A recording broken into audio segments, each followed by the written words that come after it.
नमस्कार मित्रों। आज जिस भव्य विभूति साहित्य के क्षेत्र में भव्य विभूतियाँ भी होती हैं और ऐसी विभूति के बारे में आपसे मैं कुछ जानकारियाँ साझी कर रहा हूँ।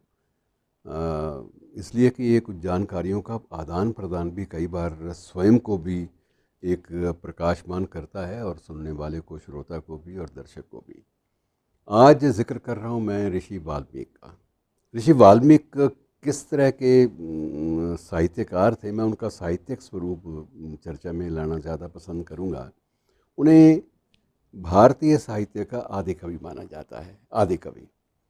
और संस्कृत एवं हिंदी में उनका लिखा गया जो ग्रंथ है उसे हिंदी और संस्कृत दोनों भाषाओं में सबसे पहला महाकाव्य भी माना जाता है। महाकाव्य की जो कसौटियाँ, जो शर्तें पूरी होती हैं, वो सारी की सारी महर्षि वाल्मीकि के उस ग्रंथ पर पूरी ठीक सही उतरती हैं। मित्रों, वो ग्रंथ ऐसा था कि आप अंदाज़ा लगाइए कि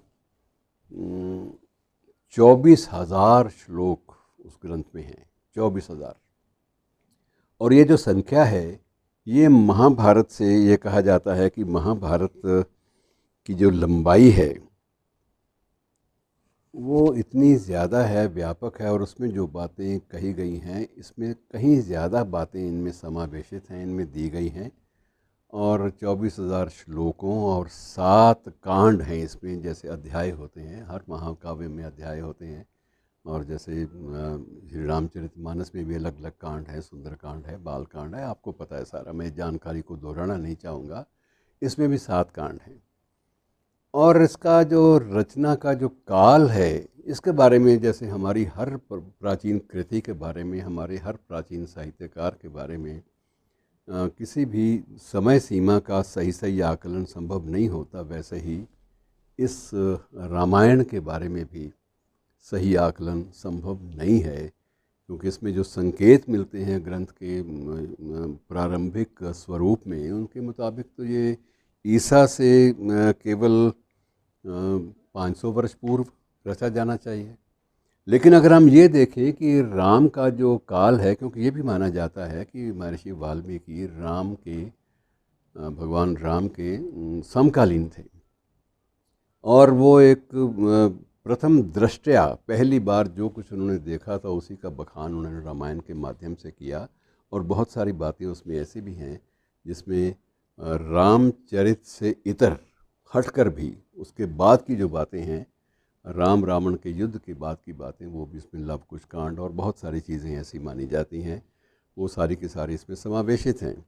और दूसरी बात यह है कि लव और कुश जो श्री राम की संतान थे, दोनों संतानें किसी ऋषि के आश्रम में पली और संवरी और उसके बाद प्रशिक्षित हुई, तो वो महर्षि वाल्मीकि का आश्रम था। जब सीता को किसी भी भ्रमवश वन गमन का आदेश दिया गया, तो उस वक्त वो संयोग से गर्भवती थीं। और उसके बाद उनको जो प्रश्रय मिला, उनको जो शरण स्थली मिली, वो महर्षि वाल्मीकि। और वही माना गया कि उस वक्त के सबसे बड़े संत वही हैं, और उन्हीं के पास जाकर मन को भी शांति मिलेगी, और जो आने वाली संततियां हैं, जो संतानें हैं, उनको भी एक नई दृष्टि मिलेगी। यही सोचकर सीता ने इनके आश्रम में प्रश्रय लिया। वहीं लव कुश का जन्म हुआ।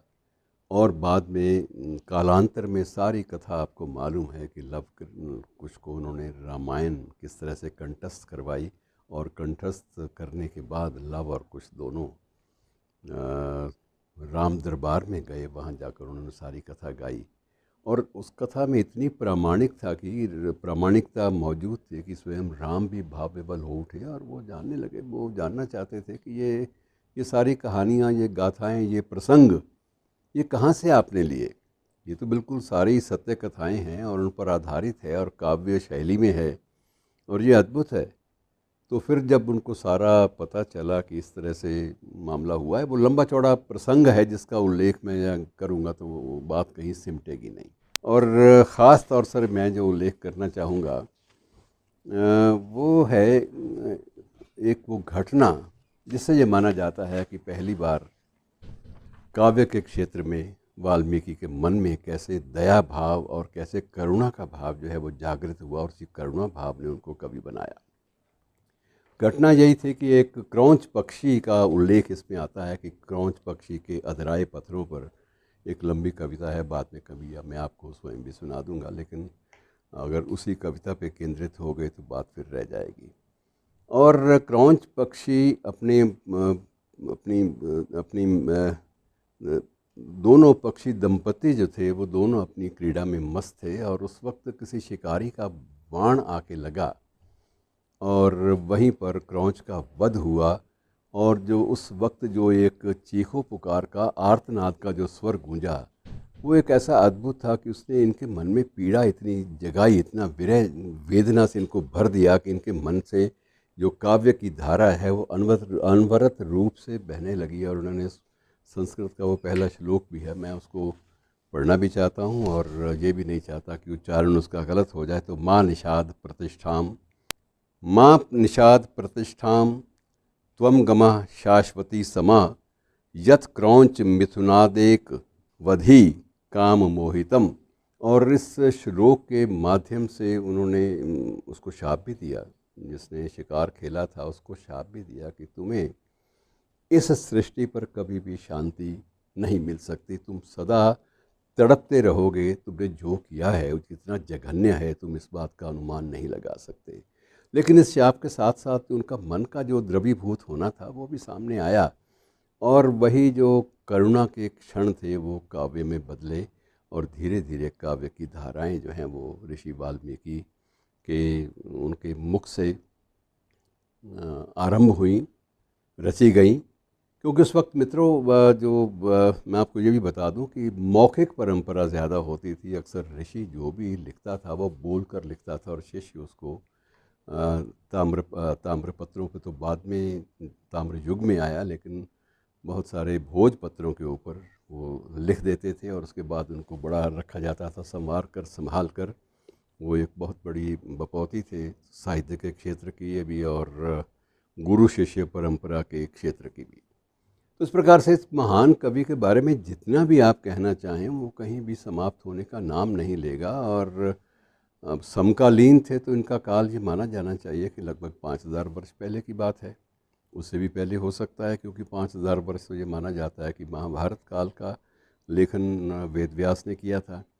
लेकिन कुछ भी है, ये एक ऐतिहासिक तथ्य है कि महर्षि वाल्मीकि राम के समकालीन थे। एक बात ये तथ्य है, ये जो इसका जो स्वरूप है वो यही बयान करता है, इस बात की पुष्टि करता है। और दूसरी यह है कि हिंदी और संस्कृत के वो आदि कवि थे। और तीसरी, हिंदी एवं संस्कृत में जो पहला महाकाव्य है उसके रचयिता महर्षि वाल्मीकि थे। तो मित्रों, ये बहुत सारी बातें हैं जिनको मिला जुला के ऐसे महान ऋषियों, महान शब्दकारों और महान साहित्यकारों को बड़ी श्रद्धा के साथ याद किया जाना चाहिए। धन्यवाद।